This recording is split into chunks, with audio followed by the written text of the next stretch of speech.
سوال کرتے رہے، مولا کائنات خندہ پیشانی سے جواب دیتے رہے. یہ بزرگ سفید ریش، خوبصورت چہرہ، نورانی چہرہ، چلے گئے. ایک بندہ پوچھتا ہے یا علی اس بندے کو یہ کوفہ سے ہیں؟ کہ نہیں، اس بندے کو کوفہ میں کبھی دیکھا ہی نہیں ہے. تو آپ نے فرمایا کوفے کا ہوتا تو دیکھتا نا. تو مولا یہ کون ہے؟ فرمایا یہ حضرت خضر ہے. جب بھی کہیں کوئی مشکل مسئلہ درپیش ہوتا ہے تو وہ علی ابن ابی طالب کی بارگاہ میں آ جاتے ہیں. اب وہ 5 رکنی کمیٹی بھی دل و دماغ میں آ گئی نا. اب مولا کائنات دل و دماغ میں اپنے ذہنوں میں سوچوں میں لائیں. ہم سوچوں پہ پیرے نہیں رکھتے، ہم دلیل سے بات کرتے ہیں. دل و دماغ میں اس بات کو لائیں. اب پتہ چلے گا اللہ کس نفس کا خریدار ہے. وَمِنَ النَّاسِ مَن يَشْرِي نَفْسَهُ ابْتِغَاءَ مَرْضَاتِ اللَّهِ. کیا یہی ہے نفس کی قسمیں؟ نہیں. میں جہاں آپ کو پہنچانا چاہ رہا تھا تو اس سے اگلی بات. سورت کا نام ہے سورہ الفجر. والفجر ولیال عشر. میری جو کتاب میں کوثر ہے اس میں سے الگ سے ایک مضمون ہے حسین، کربلا اور قرآن. بعض میں انہوں نے عنوان بدلا، اخبار والوں نے، جہاں یہ پرنٹ ہوا میرا یہ مضمون پچھلے سال، میں نے لکھا حسین اور کربلا قرآن و حدیث کے آئینے میں. اس میں نے وہ ساری آیات جمع کی ہیں جو حسین ابن علی علیہ السلام کی شان میں ہیں. اچھا، اس میں جو سر فہرست میں نے جس سورت کا، جس آیت کا انتخاب کیا ہے وہ سورہ الفجر کی یہ آیات ہیں، پہلی بھی اور آخری بھی.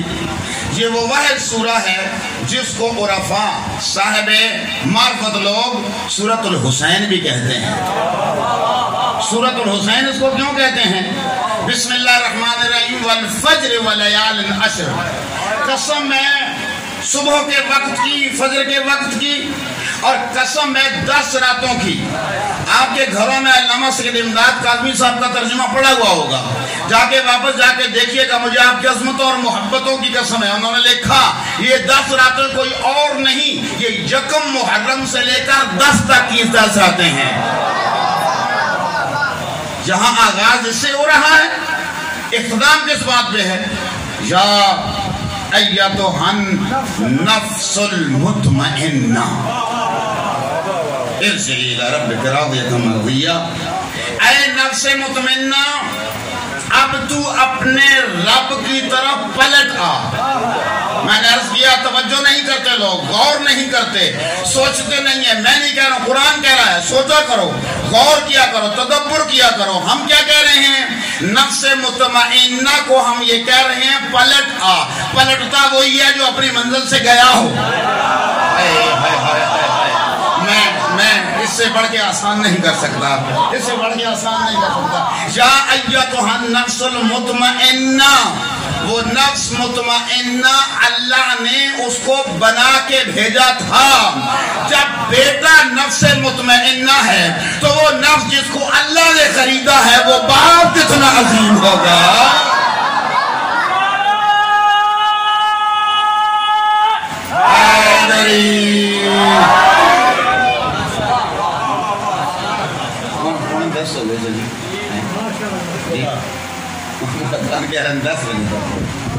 جی 10 جی ٹھیک ہے. صلوات بر محمد و آل محمد.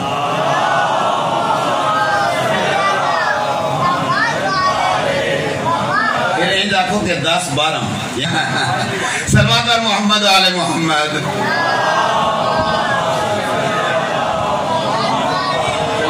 بڑی مہربانی. یا ایتھا النفس المطمئنہ ارجعی الی ربک راضیۃ مرضیہ. اچھا، جب معاملہ یہاں تک، جب آپ کے دل و دماغ یہاں تک پہنچ گئے ہیں تو اب وَمِنَ النَّاسِ مَن يَشْرِي نَفْسَهُ ابْتِغَاءَ مَرْضَاتِ اللَّهِ، یعنی جس نفس کا خریدار اللہ ہوا ہے وہ جتنی بھی خوبیاں تصور کی جا سکتی ہیں کسی بھی نفس میں کل عرض کر چکا کہ جب مولا کائنات سے کسی نے کہا تھا کہ آپ کو موت سے ڈر نہیں لگتا، اور میں جب اپنے نفس کو بیچ دیا ہے تو اب ڈر کیسا؟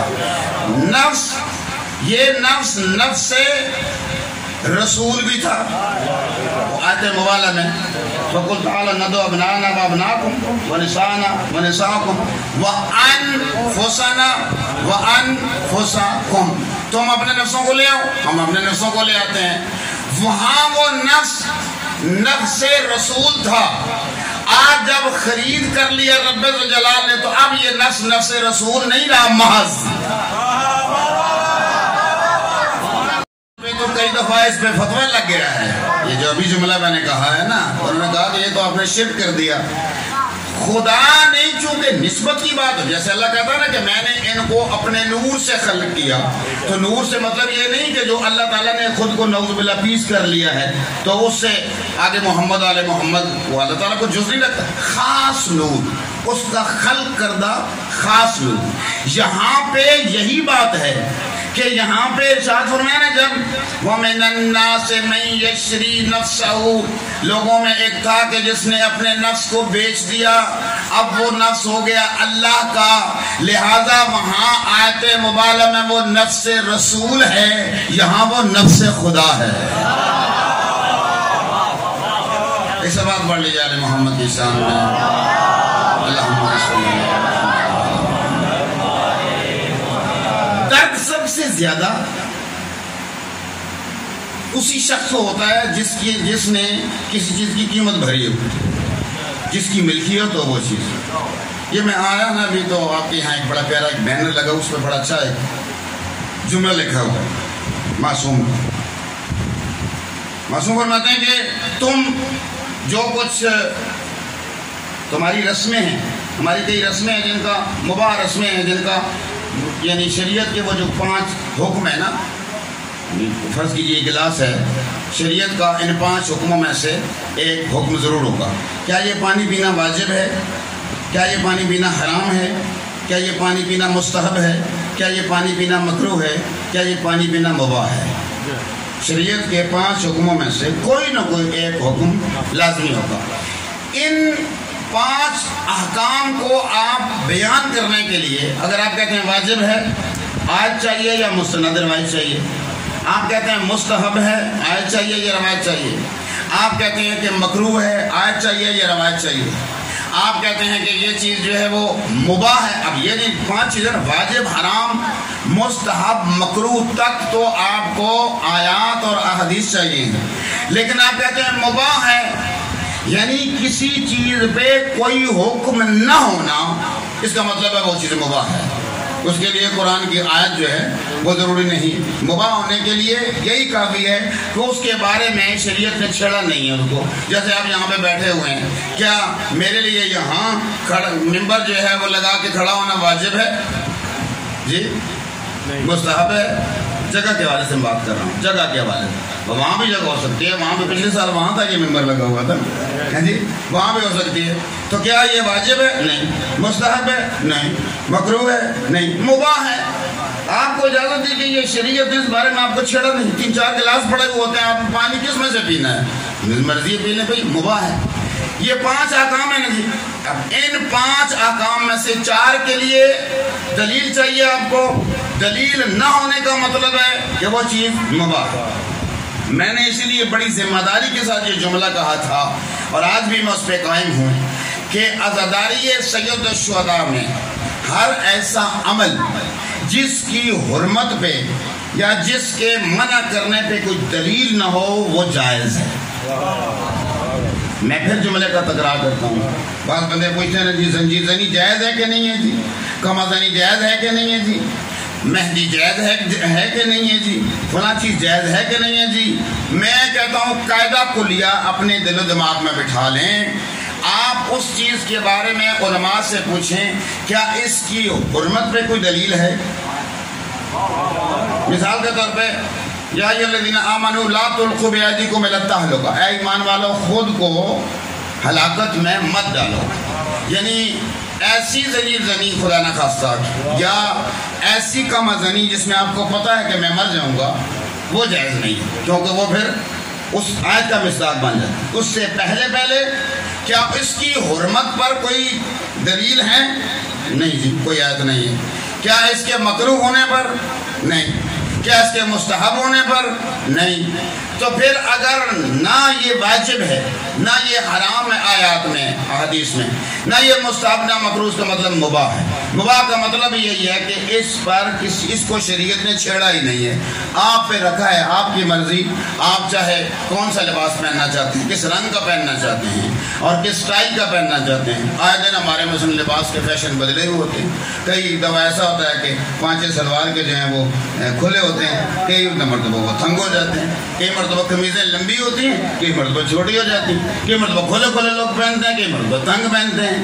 ہمارے علماء کرام میں بھی اسی طرح، وہاں آپ دیکھیں قوم مقدس میں جب ہم جس زمانے میں پڑھتے تھے 2 رنگ کی صرف آبائیں ہوتی تھیں، یا سیاہ رنگ کی یا براؤن۔ اب جو ہے وہ رمادی کلر کی بھی، گرے کلر کی بھی آ گئی ہے، اب کریم کلر کی بھی آ گئی ہے، وہ مباح ہے، اس کی حرمت میں کوئی دلیل نہیں۔ صلوات بر محمد و آل محمد۔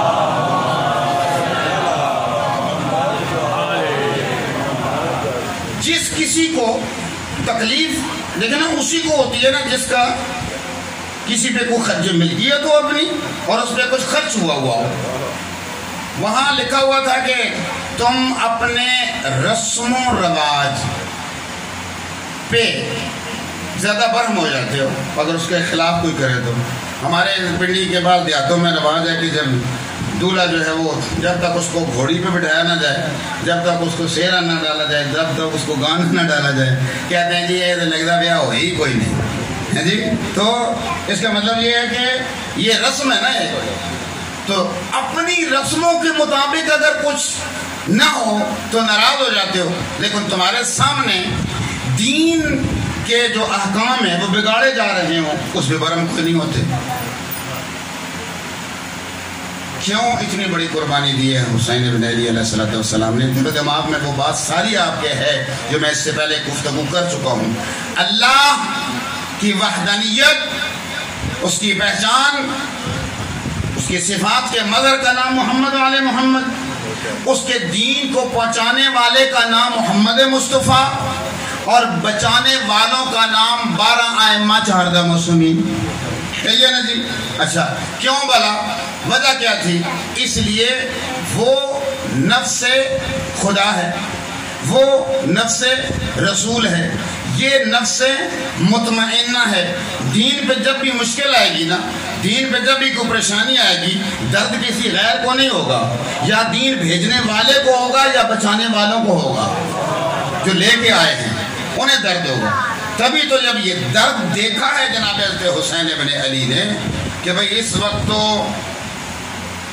دیکھیں مریض جو ہوتا ہے نا اس کے جتنے بھی مراحل ہوتے ہیں وہ ڈاکٹر آپ کو بتاتے ہیں، ورثاء کو بتاتے ہیں۔ اللہ تعالیٰ کی ذات امجد شاہ جی کا آپریشن کامیاب ہوا ہے، میرا مالک انہیں صحت کاملہ و عاجلہ عطا فرمائے۔ ڈاکٹر مراحل بتاتے ہیں کہ بھئی اس مرحلے تک یہ علاج ہے۔ بساں اوقات بالکل لا علاج ہو جاتا ہے مریض، کہتے ہیں کہ نہیں جی اب تو خدا نہ خواستہ ہاتھ کاٹنا پڑے گا، اب تو خدا نہ خواستہ پاؤں کاٹنا پڑے گا، اب تو خدا نہ اب یہ خون دینا پڑے گا۔ علامہ رسول اللہ اللہ مقام وہ فرمایا کرتے تھے کہ دین مبین اسلام اتنی زیادہ نکاحت اور کمزوری اور ضعیفی پہ جا پہنچا تھا کہ اب بغیر خون کے اس میں جان نہیں آ سکتی تھی، خون چاہیے تھا اس کو۔ اب دین مبین اسلام ہے اور دین مبین اسلام کے لیے وہی اس نفس کے خون کی ضرورت ہے اسے کہ جو نفس خدا ہو۔ عام نفس جو ہے وہ اس کو نہیں کر سکتا، نفس خدا ہو، وہ نفس رسول ہو، وہ نفس مطمئنہ ہو۔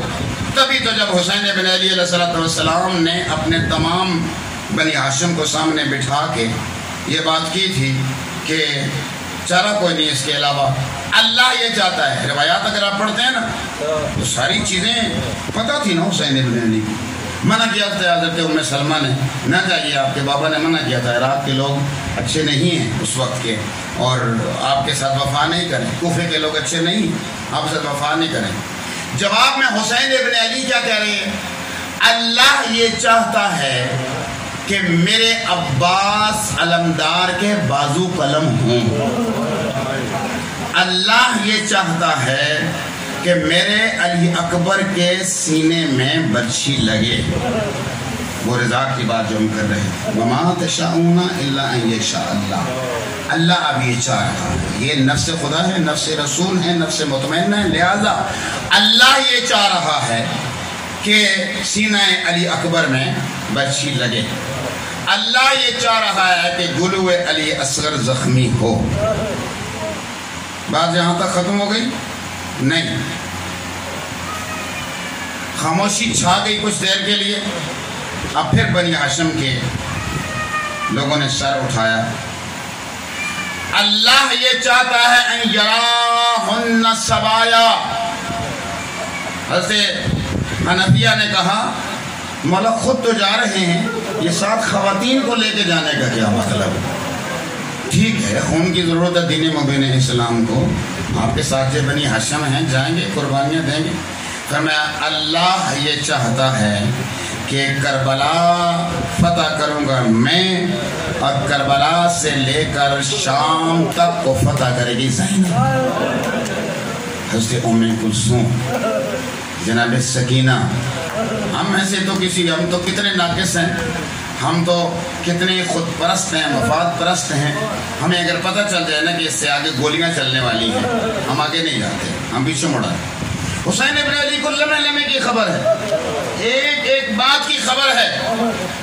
جہاں کربلا سے ایک منزل پہلے گھوڑے پہ جناب تشریف فرما ہے اور خرامہ یہ کاروان چل رہا ہے، اور طریقہ کار چلنے کا حسین ابن علی کا یہ ہوا کرتا تھا کہ ایک طرف جناب حضرت علی اکبر ہوتے تھے اور ایک طرف جو ہے جناب شہنشاہ وفا ہوتے تھے۔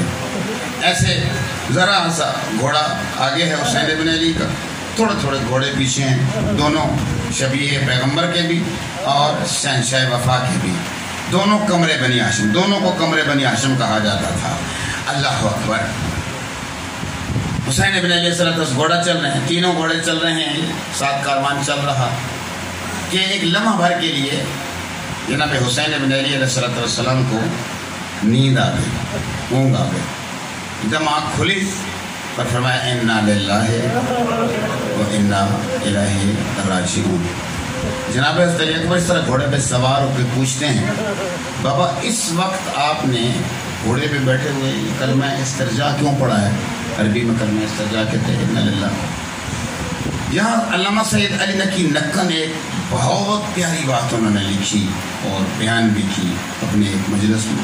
انہوں نے کہا کہ دیکھیں، جس وقت دین کے لیے قربانی کی بات یہ سلسلہ چلا ہے نا حضرت ابراہیم حضرت اسماعیل سے، تو حضرت ابراہیم نے جو خواب دیکھا تھا وہ بیان کیا حضرت اسماعیل کے سامنے کہ میں نے خواب میں دیکھا ہے کہ انی اذبحک، کہ میں تمہیں ذبح کروں، فانظر ماذا ترى، آپ کا کیا خیال ہے؟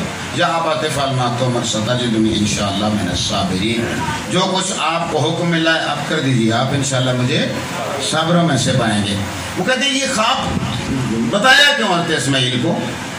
فرمایا کہ اگر نہ بتاتے نا یہ خواب، قربانی یک طرفہ ہوتی، اگر یہ خواب بتاتے نا تو قربانی یک طرفہ ہوتی۔ بتایا اس لیے ہے تاکہ قربانی برابر ہو جائے، جتنی ادھر سے اتنی مرضی سے کوئی چل کے جائے نا قربانی کے لیے، تب مزہ ہے نا قربانی کا۔ اب جناب حضرت علی اکبر نے جب یہ بات پوچھی تو خواب بتایا، میں نے خواب دیکھا ہے بیٹا۔ دیکھیں وہ فضائل ابی بن عظیم کی کس طرح عملی تفسیر شروع ہو گئی ہے کہ میں نے خواب دیکھا ہے کہ مجھے آواز آ رہی ہے کہ عجب کاروان ہے جو کربلا کی طرف بڑھ رہا ہے اور موت ان کے ساتھ ساتھ چل رہی ہے۔ اللہ اکبر۔ اب جواب علامہ سید علی نقی نکن کے یہاں بڑے پیارے دو چار جملے ہیں عربی کے۔ فرمایا بابا السنا بحقین، بابا کیا ہم حق پہ نہیں ہیں؟ کیوں نہیں بیٹا، ہم حق پہ ہیں۔ بابا جب پھر انسان کا بدن ہے ہی مرنے کے لیے تو اچھی بات نہیں ہے کہ یہ دین مبین اسلام کے کام آ جائے۔ تو پھر تو اس رستے میں موت جو ہے وہ سب سے بڑا اعزاز ہے۔ یہ گفتگو ہوئی ہے باپ اور بیٹے کے درمیان۔ اے کاش مجھے موقع ملتا تو میں جناب شہنشاہ وفا کی زندگی کے فضائل آپ کو سناتا۔ مولا کائنات جناب حضرت شہنشاہ وفا جو ہیں ان کو شہنشاہ وفا کیوں کہتے ہیں؟ جو القابات مالی الصبتین نے ریاض القدس والے نے سوگ آل محمد ابھی حال ہی میں کچھ چند سال پہلے ایک کتاب ترجمہ کچھ چھپی، بہت اچھی پیاری، اس میں عربی فارسی اردو کے سب کے اشعار ہیں۔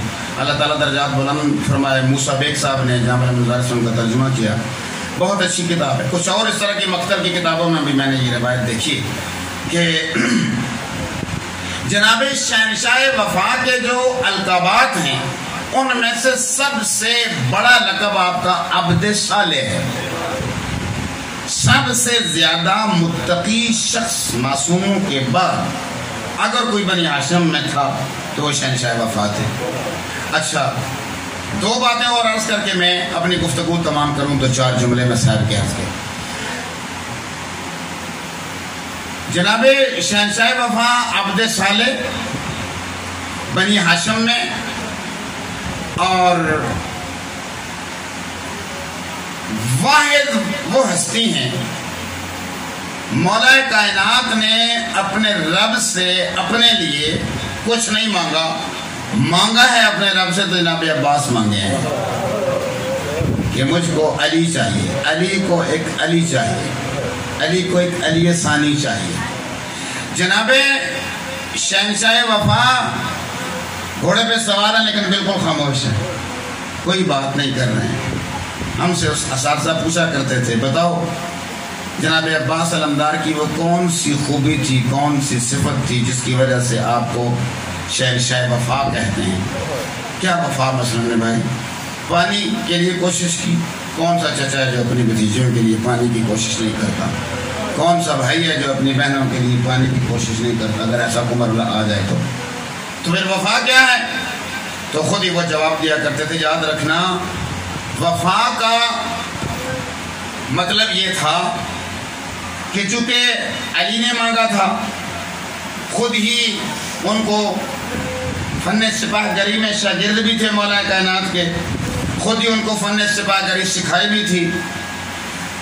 جناب شہنشاہ وفا جنگ صفین میں جب زرہ پہنا کے بھیجا تھا تو وہاں دشمن کے اندر یہ بات ہو رہی تھی کہ یہ علی ہے کہ نہیں ہے، یعنی پہچان نہیں پا رہے تھے لوگ۔ وہی طریقہ کار تھا وار جو مولا کائنات کا وار ہوتا تھا، اور وہی انداز تھا سارا کہ اندر گھس کے جا کے جنگ کرنی۔ جناب شہنشاہ وفا کے اندر جلال بھی سارا وہ مولا کائنات کا تھا۔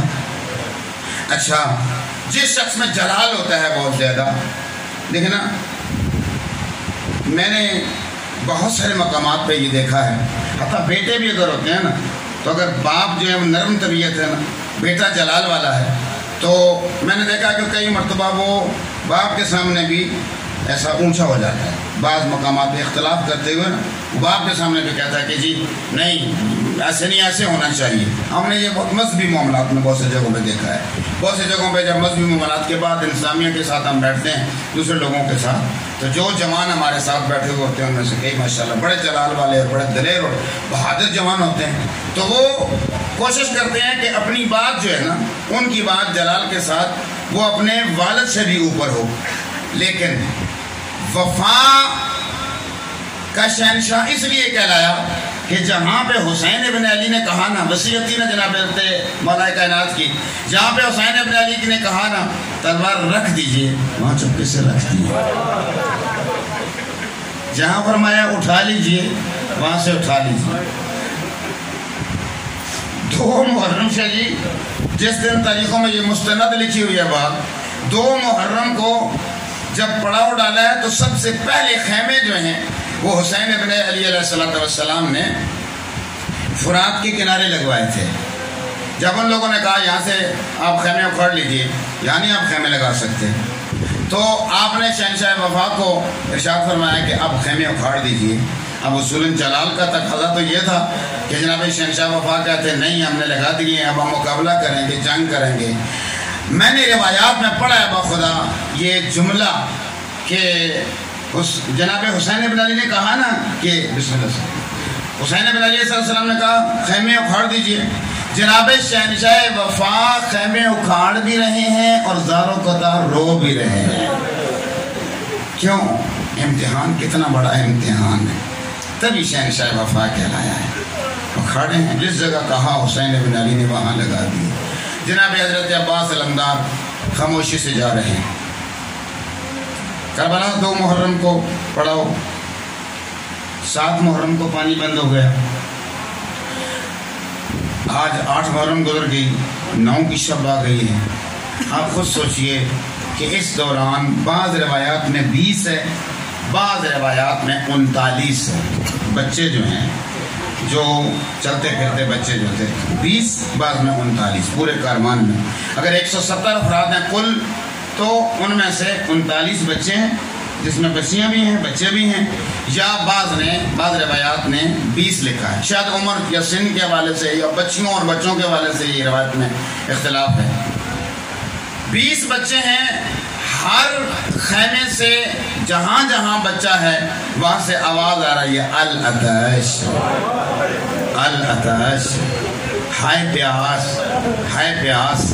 مالی الصفدین والے نے ایک عجیب روایت لکھی ہے۔ مالی الصفدین والا لکھتا ہے کہ جب کوئی بس نہیں چلتا تھا نا تو یہ ہمارے ان بچوں نے تو شاید نہ دیکھا ہو، بزرگ جانتے ہیں، پہلے وہ جو مشکی ہوتے تھے نا تو مشک جب ایک دفعہ ڈال کے نا پانی کی تو واپس اس جگہ پہ آ کے رکھتے ہیں، تو اگر کہیں کارمان چلتے تھے تو 8-10 مشکیں جو ہیں اوپر تلے رکھی ہوئی ہوتی تھی، تو ظاہر ہے وہ چمڑا جو ہے وہ ٹھنڈا ہوتا ہے۔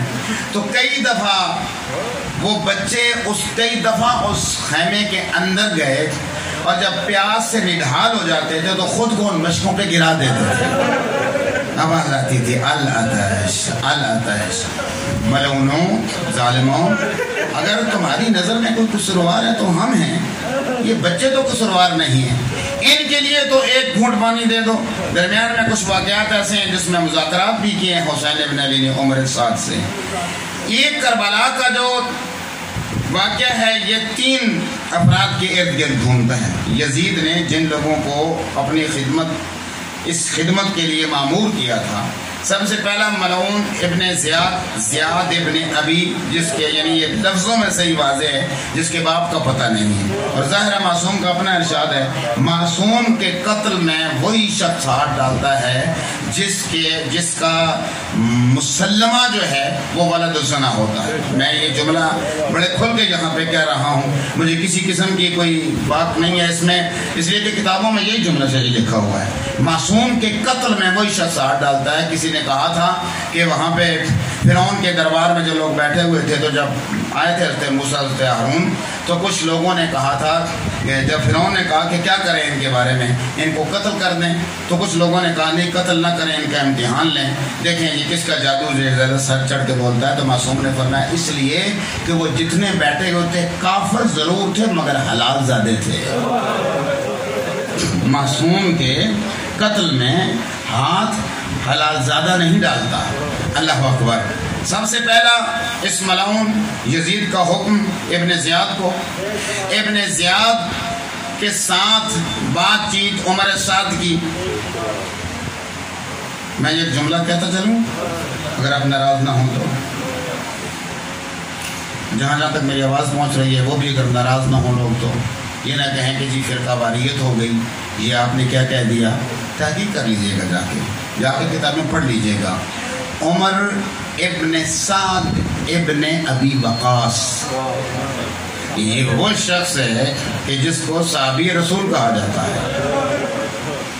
ہم نہیں کہتے ہیں، آپ ذرا کتابیں اٹھا کے دیکھیے اور جا کے پڑھیے کہ قاتلین امام حسین علیہ السلام کا مذہب کیا تھا، کون لوگ تھے وہ۔ میں نے ایک مضمون لکھا تھا ٹی وی پہ، میرے اس حوالے سے ایک پروگرام آیا، میں نے کہا آپ لوگ کہتے ہیں کہ جو سامنے تھے مسلمان تھے، نہیں، نبی کریم کے زمانے میں وہ منافقین موجود تھے نا کہ جن کے لیے سورہ منافقون نازل ہوئی؟ نبی کریم نے کسی منافقین میں سے کسی گروہ کے ساتھ جنگ کر کے ان کو مار دیا ہے؟ نہیں نا۔ تو نبی کریم کے وفات کے بعد وہ کدھر گئے؟ وہ پہلے ظاہری خلیفہ حکمران کے زمانے میں بھی وہ تھے نا، کدھر تھے؟ ڈسکس نہیں ہے۔ دوسرے زمانے میں کدھر تھے؟ ڈسکس نہیں ہے۔ تیسرے کے زمانے میں وہ کہاں تھے؟ ڈسکس نہیں ہے۔ چوتھے ظاہری حکمران کے مولا کائنات کے زمانے میں مولا کائنات کے کیمپ میں نہیں ہو سکتے، اس لیے کہ علی کی محبت ہی ایمان کی نشانی ہے، یہ ممکن نہیں ہے کہ اس کیمپ میں ہوں۔ اچھا، اس کے بعد پھر ظاہری جو حکمران بنا وہ پسر ابو سفیان ہے۔ پسر ابو سفیان کے زمانے میں بھی وہ تھے نا، منافقین تھے نا۔ پسر ابو سفیان کے زمانے میں بھی منافقین تھے نا۔ اس کے بعد اس کا جو بیٹا یزید جب تخت نشین ہوا ہے تب بھی منافقین تھے نا۔ میری تحقیق، میری ریسرچ یہ ہے، میرا عقیدہ یہ ہے، میرا نقطہ نظر یہ ہے دلائل کے ساتھ، حسین ابن علی کربلا کے کارناموں میں سے، میں نے کہا تھا کربلا کو سمجھنا آسان نہیں ہے، کربلا کے کارناموں میں سے ایک بہت بڑا کارنامہ یہ تھا، حسین ابن علی ان تمام منافقین کو گھیر کے کربلا لے آئے۔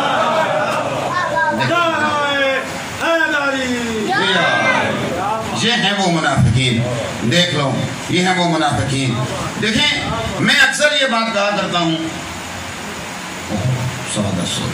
بس میں 2 جملے اور عرض کر رہا ہوں، التماس سے دعا۔ میں اکثر یہ کہا کرتا ہوں، حسین بن علی علیہ السلام اگر چاہتے تو کربلا میں دعا کرتے، بارش نہیں ہو سکتی تھی؟ وہ جو راہب کو 7 بیٹے دے سکتا ہے، جی موجز نما زمین پہ اگر نیزہ مارے پانی نہیں نکل سکتا؟ موجز نما ہے، ملائکہ آئے ہیں بھائی، 70,000 ملائکہ جو آج دن تک طواف میں ہیں کربلا میں، مدد کے لیے آئے ہیں نا۔ زابر جن آئے ہیں نا، مدد کے لیے سب آئے ہیں۔ کسی کو کہہ دیتے ٹھیک ہے جی اب پانی وہاں سے لے آئیں، نہیں، حسین ابن علی نے منافقین کا چہرہ بے نقاب کرنا تھا۔ کل آنے والے لوگ یہ کہتے یہ کیسے ممکن تھا کہ اتنے چھوٹے سے بچے کے لیے پانی مانگتے اور جواب میں تیر آتا؟ نہ، بے نقاب کر دیا جناب حسین ابن علی علیہ السلام نے، بے نقاب کر دیا۔ بس 2 جملے عرض کروں اور التماس سے دعا۔ جناب شہنشاہ وفا نے وفا کی حد کر دی، جب تک کہاں یہ تلوار رکھ دیں، رکھ دی، جب کہا اٹھا لیجئے، اٹھا لی۔ اب جناب حضرت صبح عاشور، اے کاش میرے پاس وقت ہوتا، میں ایک اور کربلا کا نقطہ بیان کرتا آپ کی خدمت میں۔ صبح عاشور نہیں، صبح عاشور کہاں، جنگ کب شروع ہوئی ہے جی؟ پہلا شہید جو حضرت حر یا ان کا بیٹا یا غلام ہے، وہ کتنے بجے تقریباً اندازاً کیا ہے؟ دوپہر کو شروع ہوئی ہے نا جی تقریباً، اور ختم کب ہو گئی جی؟ عصر تک 2:53 پہ شہادت ہے، اور اس کے بعد یہ جنگ ختم ہو گئی۔ یہ کتنے گھنٹے بنتے ہیں جی؟ 3 یا 4 گھنٹے۔ شہید کتنے ہیں کربلا کے جی؟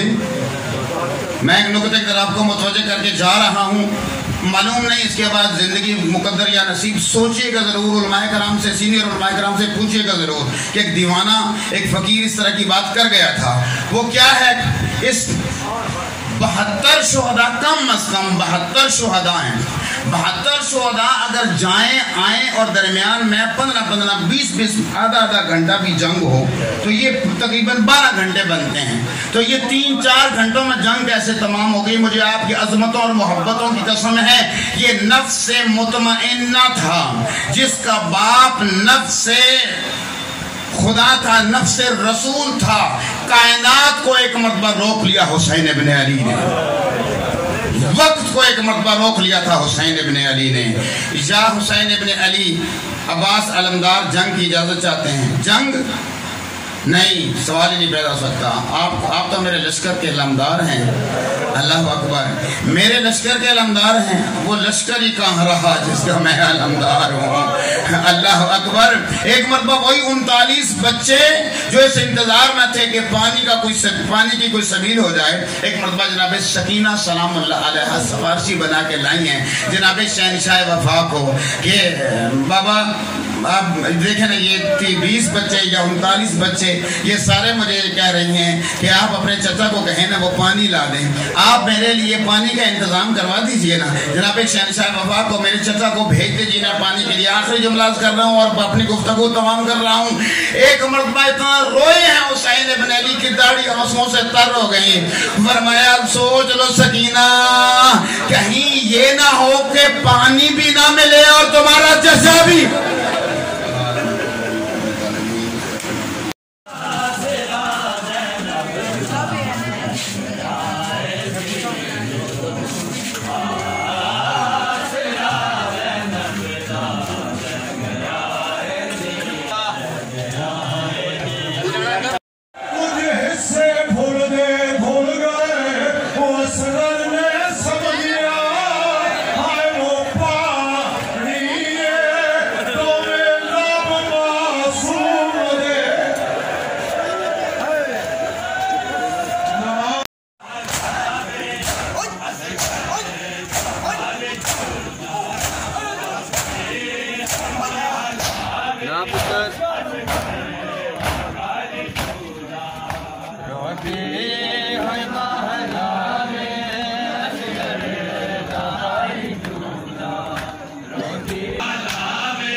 Go, Dad.